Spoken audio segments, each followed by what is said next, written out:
When Robin first came here, he was very withdrawn and quite possibly quite depressed as well. He was totally dependent on us and didn't manage to move his arms or his hands, and he'd lost a lot of body mass and a lot of muscle tone as well.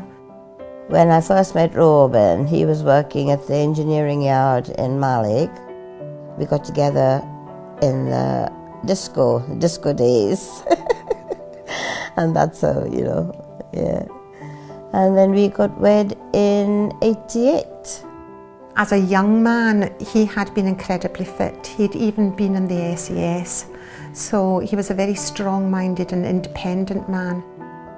When he first came to us, Robin was very unable to do any activities. He was really bedbound, he was very depressed. He couldn't even speak. You can get 2 words out of him. I couldn't talk to him. He just look at you and, he was like in a world of his own. Lynn introduced me to Robin, and I noticed that his hands were really unable to hold a toothbrush. So I made a what we call a putty handle so that he could get his hand round it to brush his teeth himself. At the time, at the very first, he was unable to lift his hand that much to get the toothbrush into his mouth. But over the weeks since he started, he's come on leaps and bounds. He's doing a really good job. What happens is the actual action of doing the toothbrushing is getting movement back into his arms.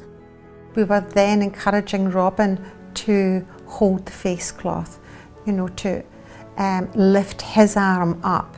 Each time he does it, it builds up that little bit more strength in his arms and increasing his independence.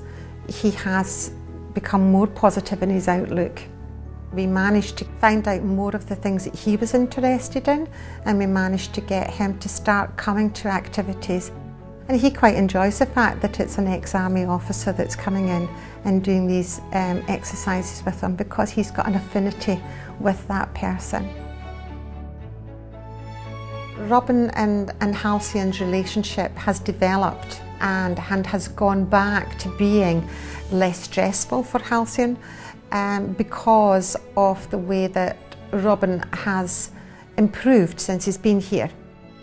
I noticed improvements when he started speaking a wee bit more and taking notice of things a bit more, and he would say, and of course I would bring the dog with me, and that helped him as well. And I think he feels more secure now. He moans and groans still at times, but he should do that anyway.